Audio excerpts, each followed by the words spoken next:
Bonjour, bonjour, j'espère que vous allez bien. Moi, ça va très bien de mon côté. On enchaîne aujourd'hui du coup avec le deuxième épisode du Carrefour des experts. Comme vous le savez maintenant, j'ai réussi au moins à donner un nom à cet événement-là. Donc, c'est le Carrefour des experts. Et en fait, on fait le tour de plein d'experts dans divers domaines d'activité. Aujourd'hui, on va parler de personal branding. Comment elles ont fait pour réussir en moins d'un an ce qu'elles sont en train de faire aujourd'hui. Parce que en face de moi, j'ai des personnes, comme on dit souvent, ce sont des winners, ce sont des femmes entrepreneuses et elles ont une façon de voir les choses. On est tous les trois alignés, mais on a chacun notre image de marque. Donc, elles vont vous expliquer aujourd'hui comment elles ont fait pour leur personal branding. Donc, n'hésitez pas même en message, en commentaire, à nous dire comment vous le vivez, votre personal branding. Très rapidement, pour ceux et celles qui ne me connaissent pas, Bekir, alias le tonton des CM, et je suis donc là pour vous coacher, vous accompagner et vous former sur votre stratégie social media. J'ai mes deux invités aujourd'hui qui sont là et ce sont vraiment des personnes que j'apprécie énormément, donc que vous aviez déjà vu lors de la saison du Carrefour des experts. Et aujourd'hui, je les refais venir, mais cette fois-ci pour une thématique plus particulière, le personal branding, parce que c'est en effet un sujet qui est souvent très tabou et dont les gens n'osent pas. Mais je pense qu'à travers ces regards-là, vous allez pouvoir avoir une autre vision du personal branding. Je vous présente du coup Alexia et Francesca. On va commencer par Alexia et on finira avec Francesca pour la partie présentation. Bonjour, je m'appelle Alexia Heury, je suis fondatrice d'une agence en grosse marketing durable. Je fais également de la formation en école. Je suis responsable pédagogique d'un programme bootcamp numérique, rebond et business développeur. Et je suis CMO d'une plateforme d'investissement participatif dans la climate tech et la clean tech. Et puis, comme je m'ennuie à mes heures, je suis agricultrice et j'ai une ferme durable. Voilà. Pour la petite Merci présentation. beaucoup, Alexia. Francesca. Donc, Francesca, moi je suis fondatrice de Siska Conseil et d'une petite aussi entreprise rassembleuse au City Life. Donc, en fait, je suis coach en management des organisations et auteur du podcast Manager en scène. Et je me suis vue aussi un peu rassembleuse puisque j'ai un événement qui s'appelle Les Invisibles que j'anime et dont je suis la modératrice 2 fois par an. Et enfin, je m'ennuie aussi et donc je suis aussi mentor bénévole pour Les Ombres, pour les jeunes qui sont confiés à l'aide sociale à l'enfance. Voilà.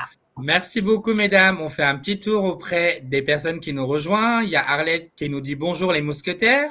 Bonjour Arlette. Sandrine qui nous dit hello mes stars. Merci Sandrine. Salut Sandrine. Le tonton Wilfried qui dit coucou amigo et amigos. Hello papito.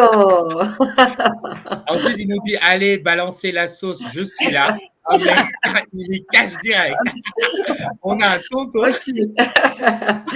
Ça annonce la couleur. Ok. C'est grave. Et on a Virginie qui nous dit bonjour à toutes et à tous. Bonjour Virginie. Donc voilà, bonjour à toutes et celles qui nous rejoignent. Donc on était juste en train de faire une petite présentation de moi et de mes intervenants. On va parler de personal branding, mais on va parler aussi de tout ce qui montre en fait comment réussir grâce au personal branding. Parce qu'aujourd'hui, comme je vous disais juste au tout début, je suis face à deux personnes qui ont quand même réussi à trouver leur personal branding, leur image de marque sur LinkedIn et qui ont réussi en fait à cartonner aujourd'hui. On a aussi Sandrine qui nous dit bonjour aussi. Hakim, quelle énergie ici. Je vous connais pas. J'ai eu juste la notif, j'aurais juste pour l'énergie. Merci beaucoup Hakim. Bonjour Hakim. Comme quoi, vous avez vu, hein, on peut ne pas être dans la communauté de quiconque, mais on reçoit souvent une notification en disant un tel et un tel est actuellement en live. Du coup, avant de vous expliquer un peu leur retour d'expérience, leur vécu et tout, moi, je veux juste faire une petite parenthèse sur qu'est-ce que c'est le personal branding. Parce que le problème aujourd'hui, beaucoup de monde se pose encore la question, qu'est-ce que c'est? Parce que les gens pensent que le personal branding, c'est comme la marque employeur. En fait, c'est deux choses différentes. Le personal branding, c'est vraiment votre image personnelle, c'est-à-dire en gros qui vous êtes. En gros, moi, je suis Bekir, alias le tonton DCM. On a en face de moi Francesca qui est coach en management.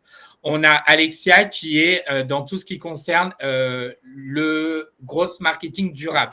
Donc voilà, on est tous spécialisés dans un domaine bien spécifique. Moi, pourquoi le tonton DCM? Puisque ça rejoint sur le côté de mon expérience parce que, en effet, dans mon entourage, au sein de mes confrères et consoeurs, c'est moi qui ai le plus d'expérience, c'est-à-dire 14 ans d'expérience dans le métier de community manager.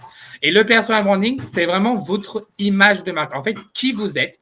Et en fait, vous allez parler de vous, vous allez vous vendre sur les réseaux sociaux à travers du contenu qui va parler à la fois de vos réussites, de vos échecs, de qui vous êtes, sans rentrer forcément trop dans le privé, mais rien ne vous empêche de parler des choses importantes parce que ça permet aussi aux gens de se reconnaître à travers vous. Et du coup, j'ai envie de poser ma toute première question à vous deux, mesdames, et après à vous de vous dire, à vous de me dire, pardon, qui commence. En gros, j'aimerais savoir, quand vous vous êtes lancé sur les réseaux sociaux, est-ce que vous aviez une idée de ce que c'était le personal branding pour vous? Alors, Francesca, je te laisse la parole. Très, très honnêtement, en fait, je pense que je l'ai su après que j'étais en train de faire du personal branding. Vraiment. Enfin, j'ai démarré clairement à fond, on va dire ça. J'avais déjà une présence LinkedIn, mais j'étais pas tout le temps. C'était à travers mon ancien travail. Et j'ai démarré vraiment à montrer qui j'étais parce que quand j'ai quitté le salariat, j'étais personne, très clairement. Il fallait se dire qu'il fallait que les gens sachent qui j'étais, de quoi j'allais parler. Et donc, en fait, je me suis juste mis à la place des personnes en face. Je l'ai appris vraiment qu'après que j'étais en train de faire ça parce que j'ai lu. Et encore une fois, il y a des choses qui nous construisent aussi quand on a fait… moi, j'ai fait carrière, j'étais dans un salariat, j'étais manager, directrice, etc. Et donc, il y a quand même une chose quand on manage des personnes qu'il faut avoir, c'est le côté connaissance de soi. Et j'ai envie de dire que c'est une des premiers piliers, en tout cas, qui m'a aidée à me dire, je parle de moi, mais pour ça, il faut que je me connaisse. Donc, et seulement après, au fur et à mesure de rencontres, toi, d'autres personnes de mon réseau, que j'étais en train de faire du personal branding.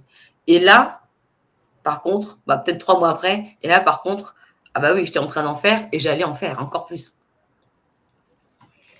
Merci, Francesca. Du coup, Alexia? Alors du coup, je rejoins Francesca dans le sens où je pense que pour pouvoir parler de soi, en gros, pour porter sa voix, il faut avoir trouvé sa voix. Donc ça, c'est important parce que ça va t'apporter de la cohérence dans ce que tu vas partager aux autres. Après, moi, c'était une notion que je connaissais très bien, que je transmets aussi à mes apprenants. La difficulté pour moi, c'était de trouver justement une bonne ligne directrice et une cohérence parce que je fais beaucoup de choses. Donc, c'est ça qui rend quand même le personal branding difficile quand tu fais plein d'activités et pour que ce soit pas de la salade, que les gens puissent te reconnaître. Et voilà, ça pour moi, c'était le plus difficile, mais ça s'est bien passé. Donc, et ce que je pourrais rajouter aussi, c'est que pour moi, le personal branding, c'est faire campagne pour toi-même. Donc, tu vas te mettre en scène et c'est toi le produit, quoi. Voilà.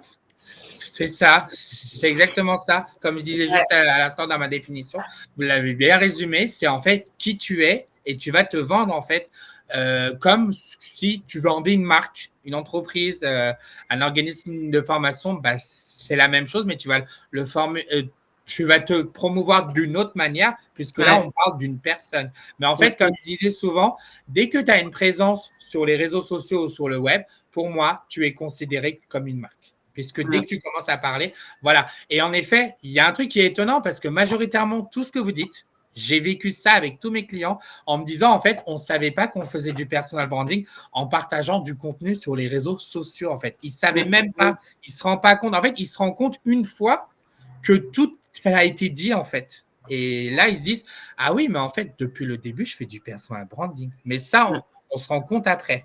Juste faire un petit tour auprès des commentaires parce que là, je vois qu'il y en a beaucoup.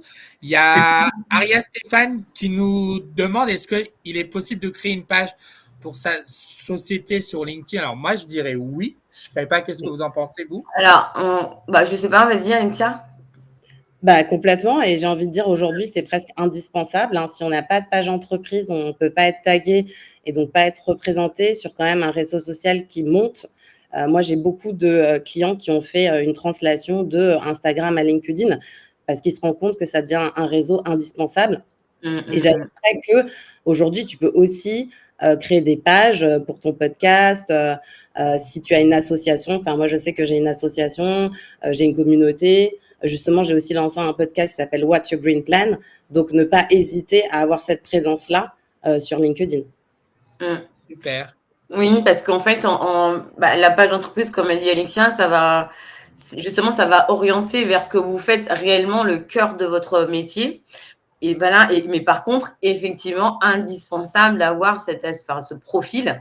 Et puis, moi, j'aime bien cette phrase, vous savez, je suis très, très citation, qu'en fait, les gens n'achètent pas des services, n'achètent pas des produits, ils achètent la relation. Donc, la relation de celui qui a fait l'entreprise, ils veulent la relation, les gens veulent de l'histoire, ils veulent de la magie. Et ça passe donc par ce qu'on est d'abord avant de faire acheter notre produit ou d'adhérer à notre service. Ça, c'est quelque chose qu'il faut avoir en tête. Donc, oui, pour la page d'entreprise, mais par contre, c'est la page où tu vas beaucoup travailler, c'est ton profil à toi. Voilà.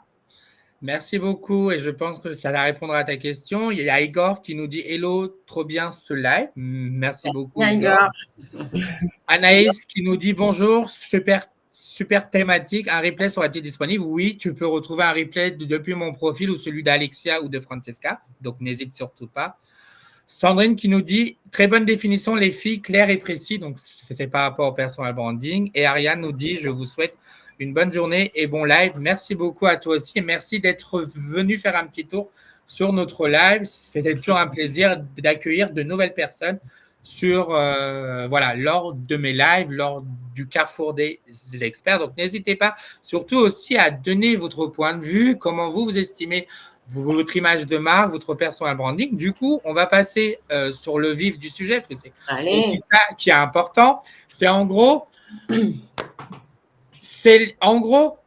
quelles sont les méthodes ou les outils que vous avez mis en place pour pouvoir réussir aujourd'hui sur LinkedIn ou sur une autre plateforme avec votre personal branding? D'abord LinkedIn, je pense qu'on va se concentrer pour le premier sur LinkedIn parce qu'effectivement, c'est là où on est très, très, on va dire, présente. Enfin, après, voilà. Et surtout, c'est qu'on on va dire qu'on va attaquer d'abord un réseau. Ça, c'est une première chose parce qu'en fait, quand on débute, c'est beaucoup d'énergie. Alors, si j'ai un conseil à donner, moi, je fais toujours par 5. Donc, mes podcasts, je donne 5 conseils. Je fais tout par 5 parce que je trouve que c'est plus facile à retenir. Tout à l'heure, on a parlé de la connaissance de soi. Je pense que c'est la première chose. C'est quand tu veux parler de toi, il faut te connaître. Il faut connaître dans ce que tu es et ce qui est vraiment tes forces, mais aussi parler de toi dans ce qui est tes points d'amélioration. Parce que moi, je ne parle pas de faiblesse, qu'on peut toujours s'améliorer. Et ensuite, après, tes passions. Et ça, en fait, il va falloir communiquer dessus. Il n'y a rien de mieux. Les mots viennent, la créativité viendront que si on est vraiment sincère et qu'on parle vraiment de soi.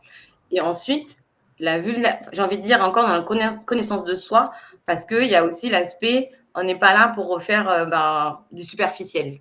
Donc, je parlais des forces, mais il faut aussi parler de ses vulnérabilités. Et parce que c'est ça aussi, comme je dis, il faut des histoires. Et quand vous êtes dans votre histoire, vous êtes vrai. Et dans le deuxième, j'ai envie de dire, il y a aussi l'aspect développer cette identité, comme disait tout à l'heure Alexia, faut être cohérente. C'est-à-dire entre mon expérience et ce que je suis, ce que ça m'a apporté. Et voilà, il faut quand même que cette histoire, elle se raconte et qu'on lit à travers vous. Troisième chose, j'ai envie de dire, et ça, c'est indispensable quand on travaille sur notre marque personnelle, et je pense que Alicia va être d'accord avec moi, c'est cette présence. En fait, on ne peut pas lâcher quelque chose comme ça quand on fait un contenu, on lâche et on s'en va, et voilà. En fait, il faut aussi interagir, et c'est là, en fait, qu'on crée vraiment la magie avec les gens. C'est cette présence continue. Et parler de soi, c'est parler de soi un peu tous les jours. On peut rentrer dans sa zone de génie, dans ce qu'on sait faire, mais aussi parler de soi qui n'a rien à voir avec le travail qu'on fait, très clairement, qui va aider aussi la personne en face. Et ensuite, quatrièmement, la réputation. Ce que vous êtes là, c'est ce que vous êtes dehors. C'est quoi vos valeurs? C'est pas juste un masque parce qu'on est sur les réseaux et c'est plus simple. C'est qu'aussi, quand on est sur les réseaux, et ça, je pense qu'on peut tous le dire, quand on commence à avoir un peu de notoriété, on nous croise dehors. Donc, ce que je suis là, c'est ce que je suis vraiment. L'authenticité, mais vraiment, on va dire, sans poudre aux yeux, sans vendre de la magie. Vous voyez, je suis chez moi, il y a la cheminée derrière. Et ensuite, après, au fur et à mesure, faire évoluer sa marque. Ça, c'est les 5 points. Quand je dis faire évoluer sa marque, là, on est quand même un certain nombre de personnes. Ça se trouve, il y a des personnes qui sont dans mon réseau qui ne le sont pas. Il y a ce côté, on appelle ça, Alexia le sait, ce qu'on appelle la passe décisive. C'est en fait d'arriver à ce que je suis, je le transmets, je le donne. Et faire évoluer sa marque, c'est aussi ne jamais voir les collègues, coach, consultants, community, comme des concurrents. C'est en fait, ça va être votre force tout le temps, tout le temps, tout le temps. Merci beaucoup, Francesca. Et du coup, excuse-moi. Mais c'est la vérité, mais tu le sais, vous le savez tous les deux, je pense, oui. Et peut-être beaucoup de personnes qui sont là. Et votre marque, vous allez l'évoluer avec votre réseau. Bien sûr. Bien sûr, bien sûr. Alexia, est-ce que tu veux nous donner aussi, toi, tes conseils par rapport à ça? Alors, je vais essayer de compléter parce que Francesca a dit pas mal de choses ça c'était super pertinent. Je pense qu'il y a aussi un côté pédagogie. En fait, tu peux pas tout le temps vendre ton produit, ton service. Il faut que tu aies un ratio un peu… moi, honnêtement, j'ai un ratio de 80-20, c'est-à-dire que 80% du temps, je vais donner des conseils, je vais parler d'initiatives, je vais partager aussi mon espace aux autres.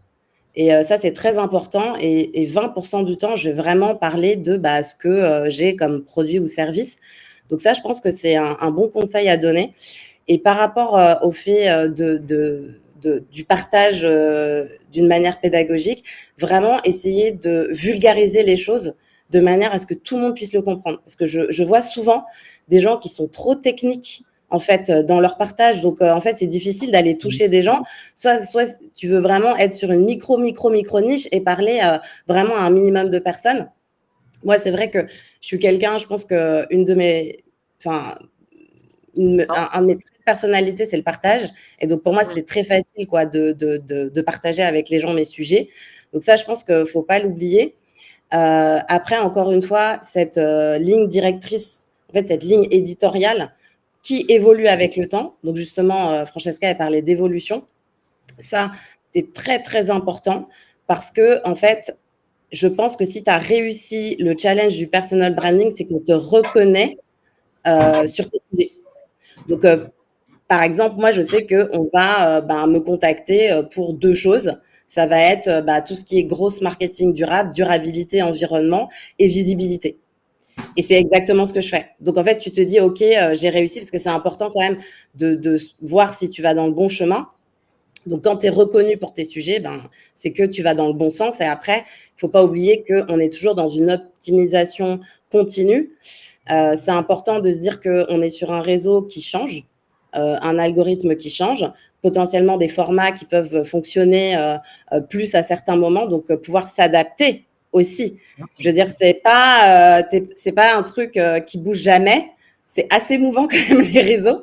Donc, il faut être agile par rapport à ça.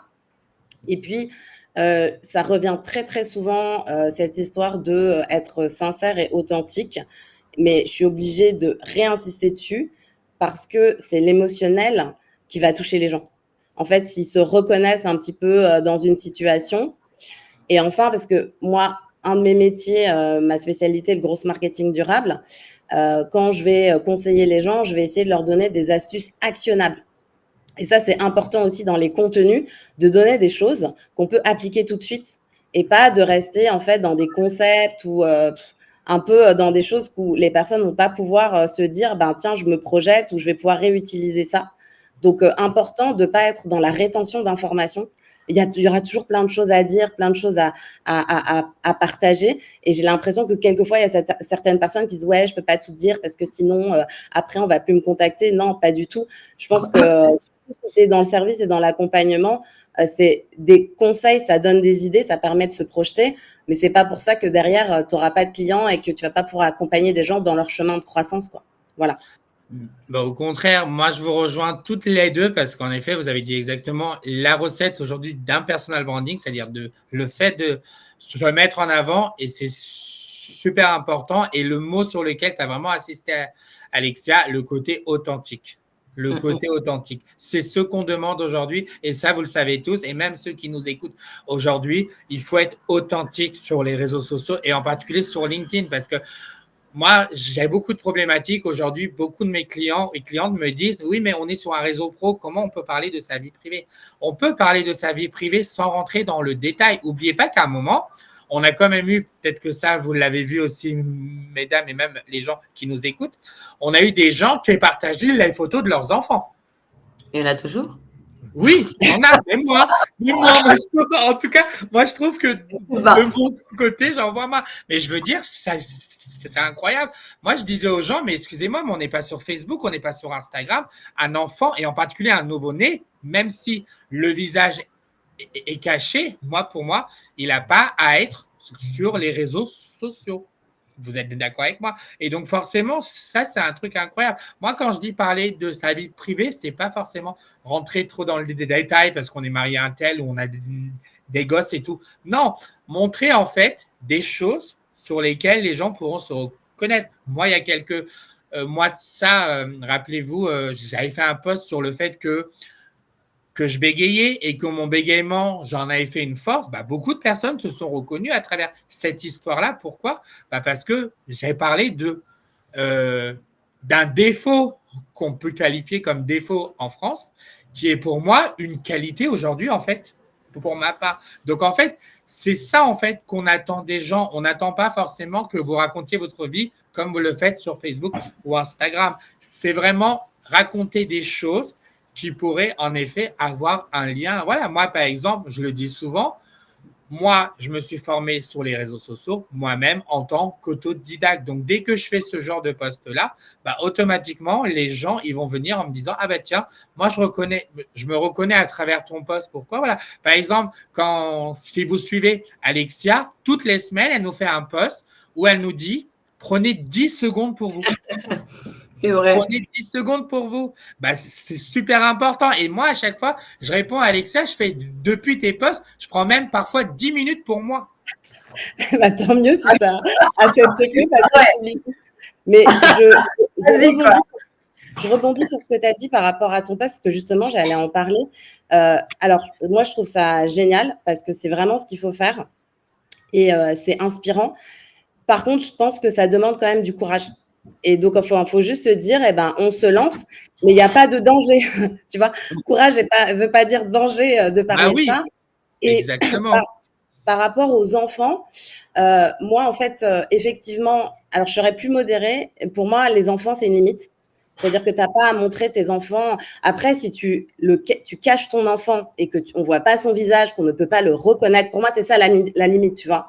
Ouais. Ça ne me dérange pas. Par contre, montrer le visage des enfants, moi, je trouve que c'est too much parce que déjà, ils n'ont rien demandé. Ça reste des réseaux où, en fait, je ne sais pas, ça peut tourner partout et je vais me faire des ennemis. Mais moi, ça me choque. Ça me choque. Je trouve qu'en fait, ça va beaucoup trop loin. Tu n'as pas besoin, justement, de montrer la photo de ton enfant pour avoir de l'engagement. Voilà. Et c'est dommage de tomber là-dedans. C'est-à-dire que tu dis que tu vas toucher les gens parce que tu vas montrer le visage de ton enfant. Non, moi, franchement, c'est une limite que je ne pourrais pas dépasser.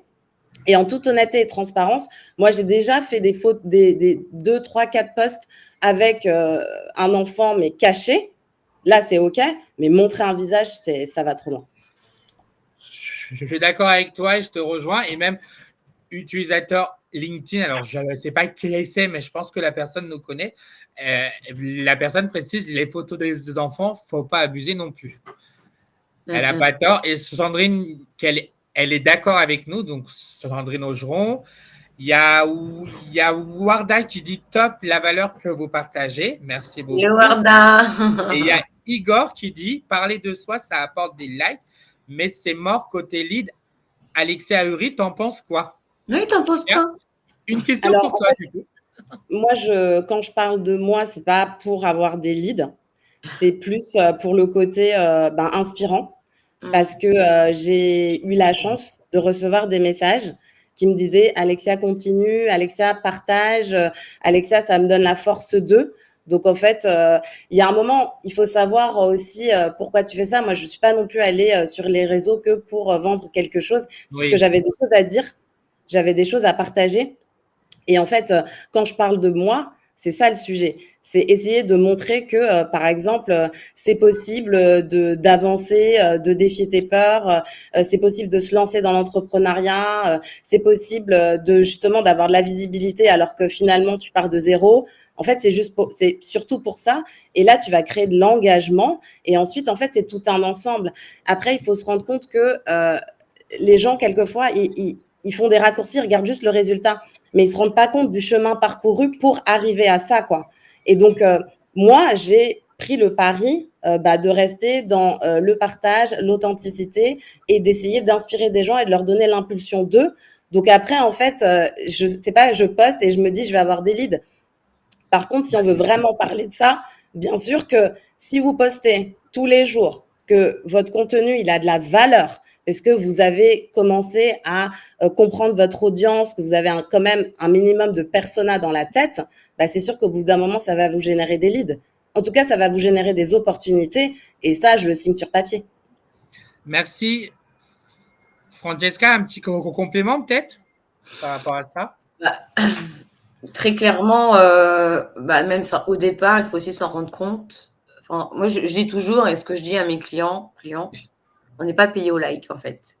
C'est en quoi, toi, tu es différente des autres dans ton domaine. C'est ça qu'il faut que tu montres à travers ton expérience, à travers ce que tu as pu ressentir, des situations auxquelles en face, ils peuvent un peu se reconnaître à travers toi. Il y a et surtout, c'est la niche dans laquelle tu peux ajouter de la valeur. Mais encore une fois, tu es en train de créer une communauté avant, ensuite une audience. Et c'est ça qui va les faire grandir tout en même temps que toi d'ailleurs, parce que Oui. la Francesca, il y a 9 mois, dans ce que je partageais et ce que j'ai appris entre deux. On n'est plus du tout sur la même. J'ai certainement emporté des personnes avec moi, mais j'ai aussi gagné d'autres personnes. Et c'est plutôt ça, en fait. C'est ça qui va amener le reste. C'est la manière dont tu vas aussi travailler un peu ton storytelling. Hein, c'est un peu ça. Faut pas, on est quand même dans un. Comme une fois qu'on sait que c'est la marque personnelle, dans la stratégie évidemment, c'est comment je vais captiver, comment je vais mettre en avant mes réussites, mes échecs. Et c'est ça en fait qui va me connecter à mon audience. Donc ne pensez vraiment pas, très clairement, je le dis maintenant, parce que sinon en fait, parce que c'est pas au bout de 3 mois que ça se voit, c'est pas au bout de 4 mois que ça se voit. Donc ne parlez pas de like, parlez pas de lead, parlez de ce que vous pouvez apporter au monde, à votre environnement et aux autres, enfin en tout cas aux personnes que vous avez envie d'accompagner, aux entreprises que vous avez envie d'accompagner. Mettez le reste de côté. Ça vient vraiment après. Et ça va venir avec en même temps que vous allez grandir, ça va grandir aussi. Voilà. C'est vraiment Merci ça. beaucoup, Francesca. Je fais juste un petit tour auprès des commentaires. Olivier Le Sourd, qui vient de nous rejoindre, nous dit qu'en fait, il a partagé sa fille pour faire une comparaison entre sa fille de 5 ans qui avait une idée intéressante par rapport au personal branding avec certains pseudo-experts. Je le rejoins, il n'a pas tort, mais j'avoue que moi, Olivier, le fait de montrer le visage d'un enfant même de 5 ans, pour moi, ça me pose un problème, en particulier sur LinkedIn. Hein. Je dis bien sur LinkedIn. Après, les autres réseaux, c'est pas très, très grave. Et ensuite, il explique aussi que sur le côté naturel, des choses comme le choix des couleurs, images véhiculées, mais je le postais plus en étant fan de ma petite qui m'apprenait de vraies leçons. Je l'ai fait 3 fois, je crois, sans aucunement chercher de like. Bekir le sait, je ne suis pas du tout fan de la story perso. Et en effet, il a fait ça juste dans le but de montrer qu'en effet, comme on dit souvent, les enfants ont une manière de voir les choses que nous, les adultes, nous voyons pas forcément. Alors, j'espère que je ne vais pas mal prononcer ton prénom, mais c'est Vicia. Vicia, qui dit Vicia. Vicia. Vicia, pardon, Vicia. Donc, Alexia, c'est comme regarder les nuages 5 secondes dans le ciel. Ça ne fait pas de toi un scientifique atmosphérique, mais ça permet de prendre des micro-décisions sur ton début de journée. Je suis d'accord avec lui. Sandrine nous dit, parler de soi est un marqueur de confiance, une belle façon d'être authentique car nos expériences servent toujours aux autres et c'est pour ça qu'on peut se permettre de le faire. Je suis tout à fait d'accord avec toi, Sandrine, aussi. Et on a une question. Comment avoir la bonne moyenne entre je crée pour engager et me faire connaître et j'en deviens malgré moi créatrice de contenu?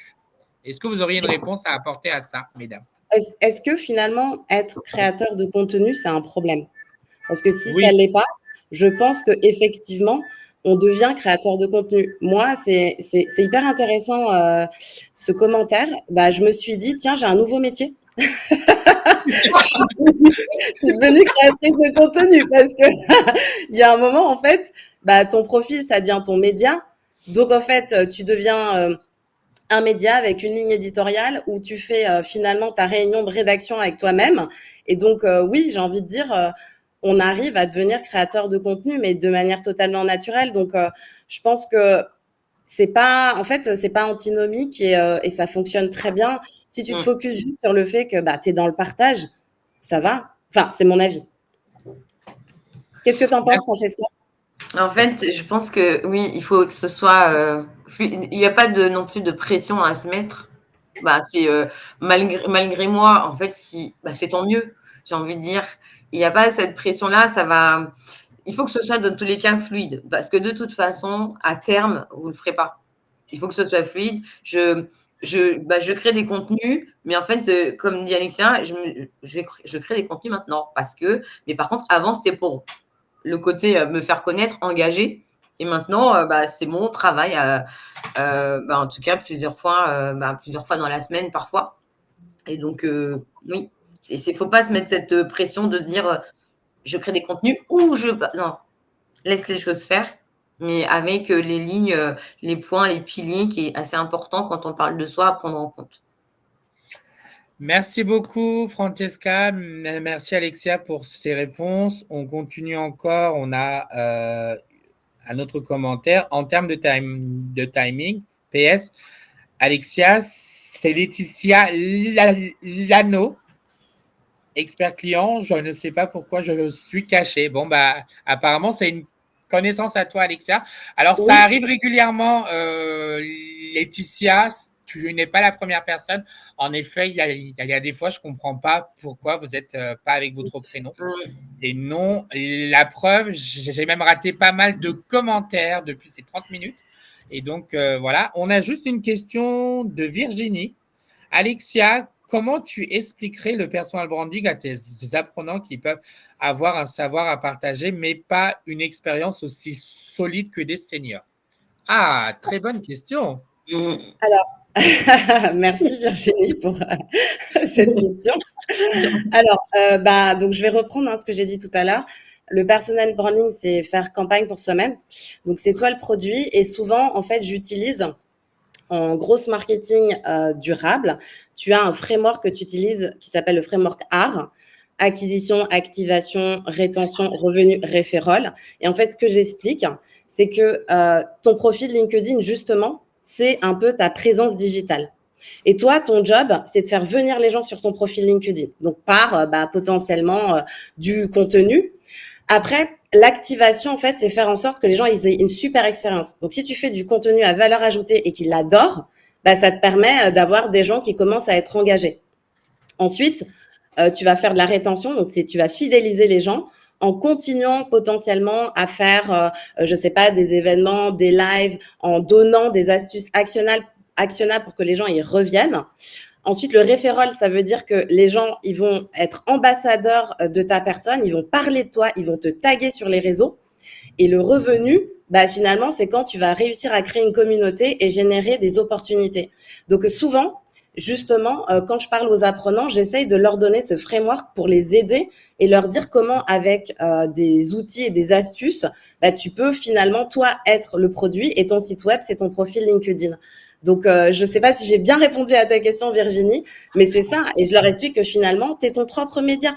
Et il faut juste y aller et avoir confiance et te dire surtout, surtout, surtout qu'on a tous quelque chose à partager. On a tous notre pierre à mettre à l'édifice. Il n'y a pas de personne qui n'a rien à dire, qui n'a pas des choses, en fait, à mettre en avant. Et ça, c'est hyper important. Et je pense que ça passe justement par la confiance en soi parce que souvent, en fait, tu as des croyances limitantes qui font que tu te dis, ouais, je suis pas légitime. Et puis là, on va parler de notre grand sujet et je passe la balle à Francesca, le syndrome de l'imposteur. Donc là, je laisse la coach reprendre le sujet. C'est quoi le syndrome de quoi? Parce que du coup, oui. Donc, alors, si je reprends Virginie, c'était des apprenants qui peuvent avoir un savoir à partager. Justement, en fait, le savoir à partager, c'est toujours propre un savoir et il faut le transmettre. Et donc, ça donne un petit peu aussi ce côté. Moi, je parle je dis ça, hein, je parle de leader d'opinion. En fait, tu as le droit d'avoir un savoir, mais tu as le droit aussi de demander, de le partager et de recueillir en fait le savoir des autres. Et c'est ça qui va faire aussi l'interaction et c'est ça qui va rendre vraiment riche le fait que tu aies partagé quelque chose, que les personnes interagissent avec ce que tu as dit dans les commentaires. Et c'est ça qu'il faut garder. Ensuite, le syndrome de l'imposteur, c'est vrai, ça existe et je peux vous dire qu'en fait, ça part jamais parce que même, j'ai envie de dire, je coach des dirigeants et ils l'ont aussi parce que tout dépend d'où est-ce qu'on part. Et ça, il ne faut jamais l'oublier. Et encore plus de mon histoire, moi, j'ai commencé très tôt à travailler, je n'avais pas de diplôme, etc. Tout de suite, quand on se retrouve évidemment à coacher des dirigeants, quand tu te dis qu'en fait, peut-être qu'il y a quelques années, ils ne savaient même pas qui j'étais. Et ça nous revient, sauf qu'entre deux, on s'est formé, on sait des choses que les gens ne savent pas. Et ça, c'est assez suffisant. Et donc, quand je parlais de la connaissance de soi amène la confiance en soi. Je sais ce que c'est, je l'ai vécu, je peux le partager, je sais les revers que ça peut avoir, je sais que ça peut évoluer sur de la mentalité, mais je peux quand même le communiquer et c'est pas grave si j'ai des critiques, parce qu'en fait, c'est peut-être ça aussi qui nous fait grandir et c'est pas grave si les gens sont pas d'accord. Ça aussi, ce qui fait qu'un réseau est riche, c'est qu'on n'a pas la vérité absolue et ne jamais se dire qu'on l'a vraiment pour tout le temps, parce que la vérité n'existe pas, mais elle peut évoluer selon les personnes, selon la manière dont on voit les choses aussi. Et donc, j'ai envie de dire, partage ce que tu as envie, mais ce que tu as vécu, les émotions que tu as envie de partager. Et ceux qui voient, ils vont venir avec toi et dans tous les cas, ils vont rester avec toi. Et ceux qui ne voient pas, ce sera un peu challengeant pour toi, mais c'est très constructif. Voilà. Merci beaucoup, Francesca. Du coup, moi, j'ai envie de venir à la question qui intéresse énormément de monde, parce que moi aussi, je pense que j'y répondrai. Comment vous avez fait pour réussir aujourd'hui sur LinkedIn? C'est la question qu'on me pose souvent, puisque je veux avoir des... Hein? Je propose qu'on commence par le prénom qui commence par la première lettre de l'alphabet. Donc D. Ok. Encore mieux.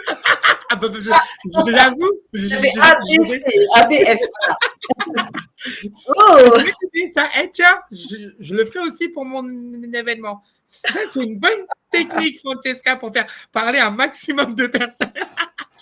Non, mais blague à part, ouais, je serais curieux de savoir comment vous avez fait. Et moi, bien sûr, je donnerai aussi mon point de vue, comment je suis arrivé. Mais comme je dis souvent, chacun a sa propre stratégie. Et du coup, j'ai envie de commencer carrément avec Francesca. Tu cherches les embrouilles, tu nous trouves. Du coup, j'aimerais savoir comment tu as fait aujourd'hui en moins d'un an, parce qu'en effet, Francesca, ça fait moins d'un an qu'elle est présente sur LinkedIn, voire même sur Instagram. Du coup, j'aimerais savoir comment tu as fait pour réussir aujourd'hui sur LinkedIn. Alors, du coup, j'ai commencé petit, comme tout le monde le sait. Donc, j'ai parlé de moi, etc. Donc, tout ce qu'on a dit tout à l'heure dans ce qui est dans le fond. Maintenant, dans la forme, il y a quand même plusieurs choses. Et ça, et je pense qu'il faut l'avoir en tête. C'est du travail parce qu'il faut créer, il faut aussi un peu diversifier ses contenus, etc. Donc, c'est de la rigueur, de la discipline. Moi, je dis toujours encore, au-delà de la discipline, c'est l'autodiscipline et d'être constant. La différence, elle est juste que de se dire, je me mets un peu comme des objectifs. Hein. Il faut que ce soit dans une échéance temporelle. Moi, je me suis donné 1 an. Janvier, décembre. Donc, je suis à 9 mois. Et j'ai envie de te dire, à 9 mois, c'est vrai que c'est du travail. Des fois, on n'a pas envie, mais l'autodiscipline, elle vient là. C'est faire ce que tu dois faire quand tu dois le faire et même quand tu n'as pas envie de le faire. Première chose. Deuxième chose, Alexa, si tu veux. Non, tu continues. Tu continues, Francesca. Tu l'as cherché. Alors, moi, j'étais sur tous les jours. Je publie tous les jours. Je publie tous les jours. Et vous allez me dire, mais comment tu trouves l'inspiration? Et en fait, l'inspiration, elle vient aussi, elle vient pas dans le brouillard, elle vient pas dans le speed. Il faut se poser, il faut se poser, il faut être créatif et mettre toutes les conditions possibles pour être créatif. Donc, ça passe par prendre soin de soi. Première chose. Alors, on en parle excuse-moi, juste une petite coupure. On en parle du fait que, quand même, Francesca, Alexia et moi, on publie régulièrement 2 à 3 posts par semaine. J'allais dire ça, ouais. Oula. Donc... Mais comment? Mais en fait, comme tu dis, on le nourrit. Je sais pas, vous allez me dire votre secret, mais pour ma part, je le nourris au fur et à mesure, en fait. Donc, j'étais à 1 post par jour, je suis passée à 2. Et moi, j'ai des semaines, je me challenge, je suis passée à 3. Je suis passée à 3. Et il faut dire qu'effectivement, tout à l'heure, je disais, il faut commencer par un réseau et après attaquer l'autre. Et en fait, pourquoi je vous dis ça? Parce que ça demande beaucoup de la rigueur et de la flexibilité, l'adaptabilité. Parce que moi, j'en ai attaqué 2 d'un coup. Donc là, je crois que je suis à 7003 sur LinkedIn et je suis à 12 700, je crois, sur Instagram. Et j'ai attaqué depuis juin TikTok, où je suis à peu près à 700, je crois, 700 personnes qui me suivent sur TikTok. Voilà. Et ensuite, il ne suffit pas de créer et de produire. Il y a aussi l'interaction. Donc, j'interagis à tout.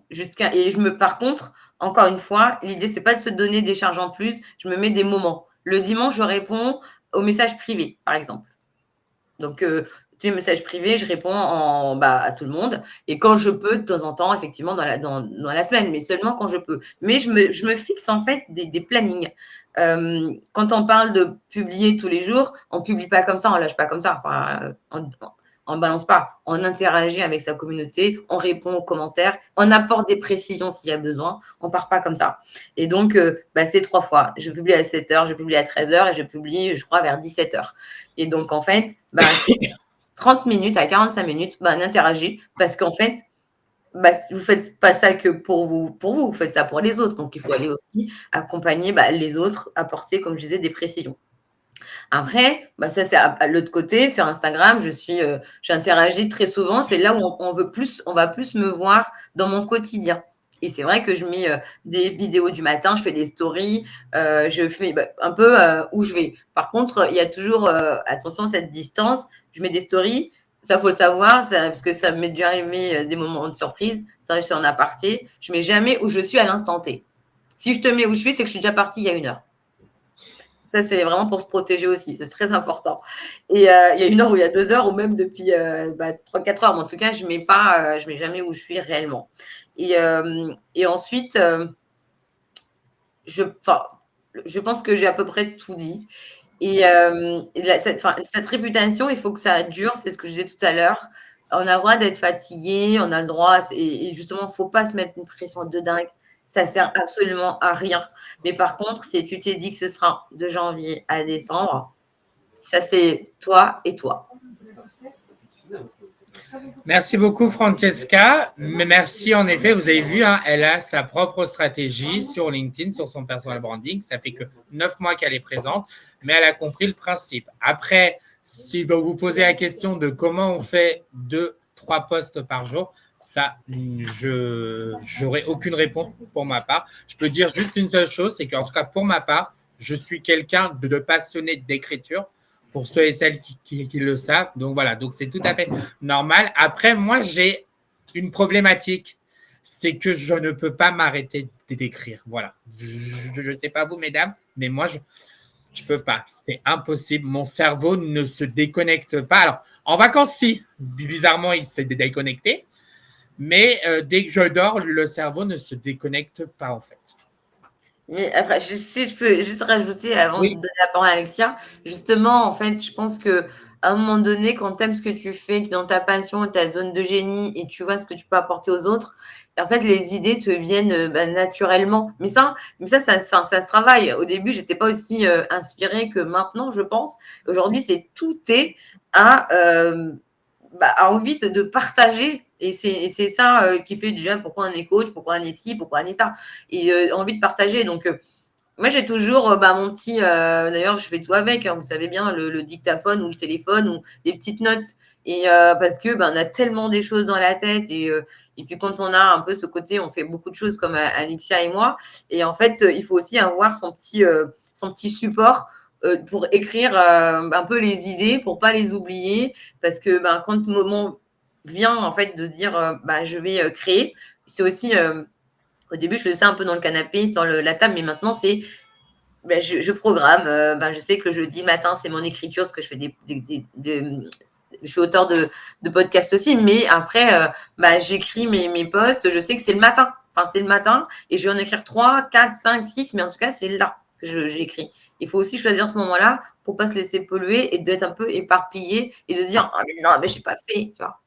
Voilà. On est d'accord. Et moi, il est là. Voilà, mon calepin qui Voilà. me suit partout. J'ai peut-être le portable, mais j'ai aussi ça partout. Et je dois en avoir quoi? Une centaine? Une centaine à peu près partout. Voilà. Chez moi, chez mes clients, dans mon sac. Enfin bref, voilà. Du coup, merci beaucoup, Francesca. Alors, juste avant de répondre à la question de Igor qui vous demande combien de temps vous passez sur LinkedIn, j'aimerais bien avoir ton retour d'expérience, toi, Alexia. Comment tu as fait en moins d'un an pour atteindre quand même 20 000 abonnés, quoi? Et 1 million de vues, 1,5 million, 1 pardon. million de vues, 1,5 million de vues. Donc, je suis curieux. Alors, déjà, tout ce que Francesca elle a dit, je le suis. Donc, déjà, c'est une bonne ligne directrice pour commencer. Moi, j'ai commencé le 1er octobre de l'année dernière. Et pareil, hein, on est toujours dans le même schéma, se donner un objectif. Moi, il y avait longtemps, en fait, j'avais lu un article qui disait qu'en gros, si tu postais tous les jours pendant 1 an sur LinkedIn, ça te permettait de te générer des leads de manière naturelle. Donc déjà, en fait, j'avais ce truc en tête. Je me suis dit, si tu arrives à tenir 1 an et tu fais l'expérience, parce que pareil, hein, je suis spécialiste en grosse marketing durable. On travaille sur des sprints avec de l'itération. Donc, on teste des choses. Là, le test, il était quand même assez long. Donc, il fallait justement tenir sur la distance. Donc, ça a commencé comme ça. Ensuite, au début, toujours, j'ai testé des sujets. Et un peu comme ça, quoi. Je me disais, tiens, dans ton métier, tu fais ci, tu fais ça. Essaye des sujets. Voilà. Pendant à peu près 1 mois, j'ai vu un petit peu ce qui prenait moins. Après, moi, en fait, moi, je crois beaucoup à s'inspirer des autres. Donc, j'ai regardé aussi un peu, je regardais ce que faisaient les autres, les formats. Je me suis aussi renseignée sur bien décortiquer l'algorithme, même si, en fait, moi, ce mythe autour de l'algorithme, je ne suis pas à 100% derrière, mais je pense qu'il faut quand même, tu dis, ce réseau existe, je regarde c'est quoi l'algorithme, mais je me suis toujours dit, le plus important, c'est surtout la constance. Tu postes tous les jours, quoi qu'il arrive, qu'il neige, qu'il pleuve, qu'il vente. Donc, j'ai continué comme ça et je me suis jamais mis la pression en me disant t'as pas assez de vues, t'as pas assez de likes, t'as pas assez de commentaires. En fait, je me suis juste dit déjà, produis du contenu. Puisqu'en fait, on est sur une plateforme de contenu, hein, c'est ça les réseaux sociaux. Voilà, et en fait, en gros, j'ai vu qu'il y a eu, on va dire, au bout d'1 mois, un petit pic, au bout de 3 mois, un énorme pic. Et là, je me suis dit, OK, t'as compris les sujets qui fonctionnaient. Et j'ai affiné au fur et à mesure ma ligne éditoriale. Après, moi, de nature, j'aime pas trop la routine. Donc, j'ai essayé de changer les formats par saison aussi. Par exemple, je sais pas, j'ai fait une ligne éditoriale totalement différente pendant l'été. Oui. J'ai appuyé sur certains sujets où je voyais qu'il y avait de l'engagement. Je me suis dit, bah tiens, ça, tu vas créer des constances. J'ai créé des rendez-vous. Donc, par exemple, j'ai des jours sur des thèmes.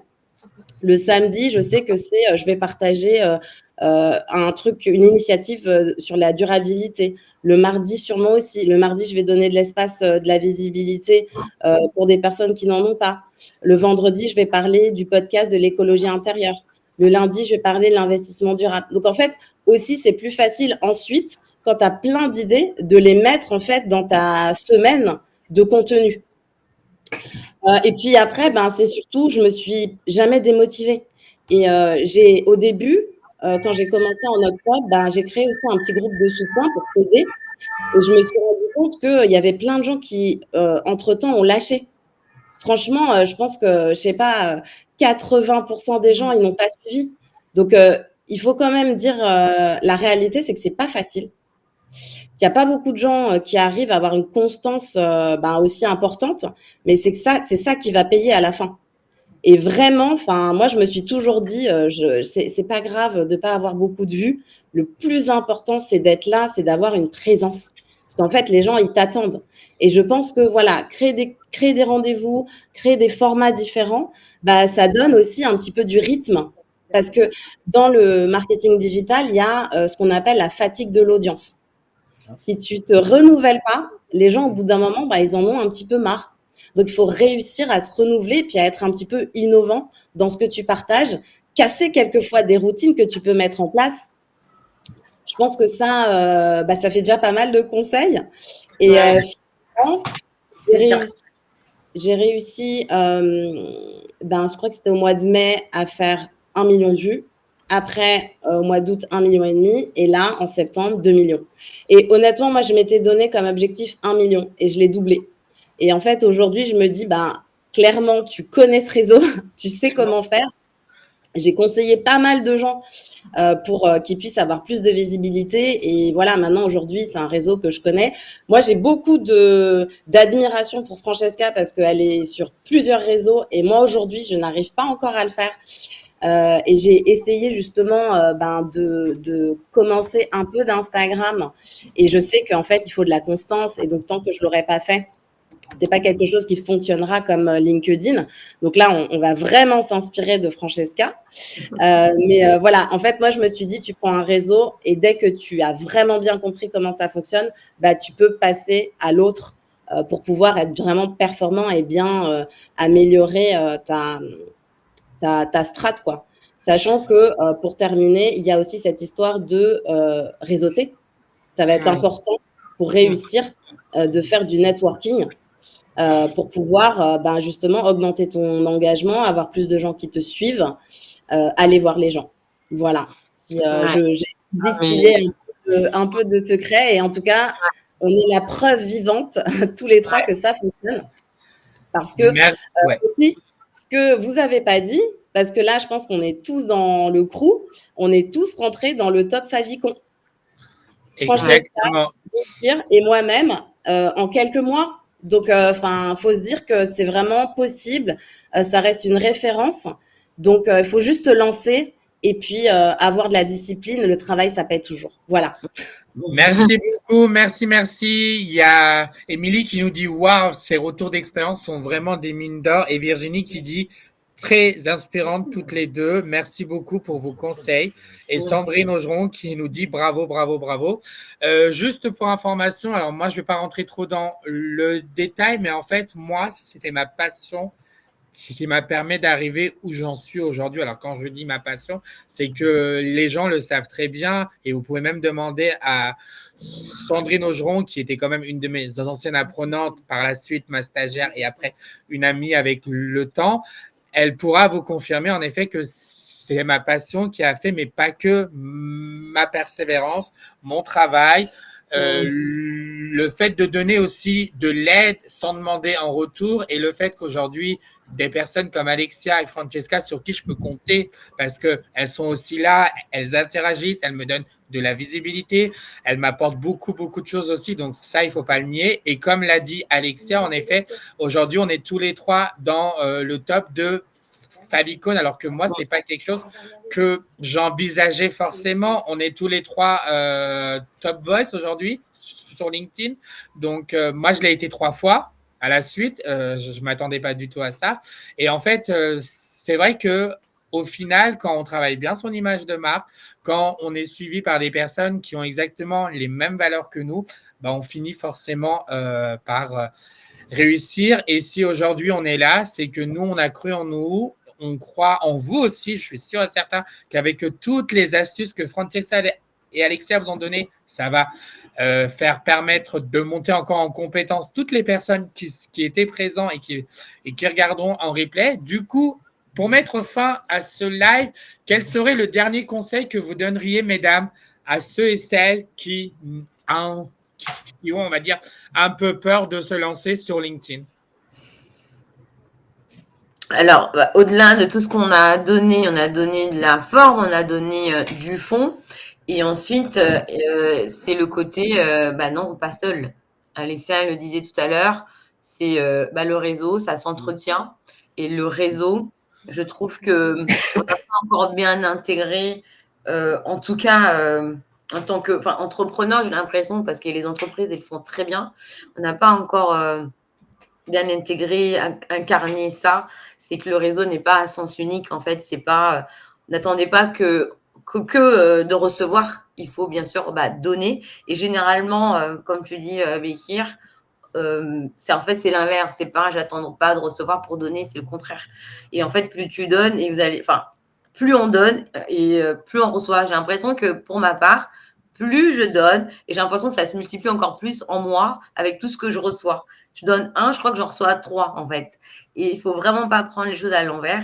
Et aussi les personnes qui vont vous donner, en fait, c'est pas se dire ça va m'apporter des clients, voilà, ça va vous apporter des clients à long terme. Parce Exactement. que vraiment, mon expérience, elle est là. Je vous dis, j'ai pas de site internet. Et on me dit, t'es un peu has-been, je suis un peu boomer, mais ça arrive. Hein. Mais c'est juste que, en fait, ça veut dire que mes clients, et j'en manque pas, je suis très contente de le dire, parce que maintenant, il faut savoir, faut arrêter le syndrome de l'imposteur, je suis contente de le dire, et j'en ai, et je m'ennuie pas. Mes clients, ils viennent de LinkedIn, ils viennent aussi de mes pairs. Mes pairs, c'est mon réseau. Des personnes qui sont aussi coachs comme moi, mais on n'a pas forcément les mêmes niches. Et donc, collaborer, réseauter, participer à des événements, comme faire des lives pour vous, parce qu'en fait, nous, on l'a fait parce que Becky nous a sollicité, c'est notre réseau, on a envie aussi de partager, en fait, vous êtes là, on se connaît. Certains, certainement, ne me connaissent même pas. Et donc, participer à ces événements-là, des projets collaboratifs, je participe à un entrepreneur le mois prochain, qui va vous permettre aussi de rencontrer des personnes qui vont être un peu influentes, qui vont parler de vous dans des lieux d'opportunité. Et c'est ça qui fait que le réseau, c'est pas parce qu'ils sont en coach, parce qu'ils font le même métier que vous, que ce sont des concurrents. C'est vos concurrents qui vont plus vous apporter que le reste, très clairement. C'est vraiment un truc que j'ai envie de dire. Et voilà, il faut vraiment déconstruire ça. Merci beaucoup. Et Alexia, du coup, ton dernier conseil? Alors, mon dernier conseil, c'est restez vous-même. C'est pas mal. Non, mais le plus beau compliment qu'on peut vous donner quand on va vous voir dans la vraie vie, quand on passe du virtuel au réel, c'est dis donc, tu es comme ce que tu partages. Et ça, c'est hyper joli. Et en fait, ça sert à rien de copier quelqu'un. Il faut vraiment plutôt s'inspirer. Et c'est ça qui fonctionne, quoi. Voilà. Merci pour la punchline. Je m'y attendais pas du tout à ça, vraiment. Alors là, Alexia, bravo, bravo. Et comme le dit Sandrine Augeron, la persévérance, c'est la clé. Juste, j'aimerais, avant de finir le live, j'aimerais juste faire un petit clin d'œil à Sandrine Augeron parce que, comme vous, elle est partie de zéro sur les réseaux sociaux. Et aujourd'hui, elle s'en sort énormément, sans oublier qu'elle arrive à avoir un nombre de visiteurs incroyable sur son blog. Donc, bravo encore à toi, Sandrine, parce qu'elle aussi, elle a trouvé son personal branding. Elle partage de l'écriture. Donc, elle partage sa passion de l'écriture et de la lecture.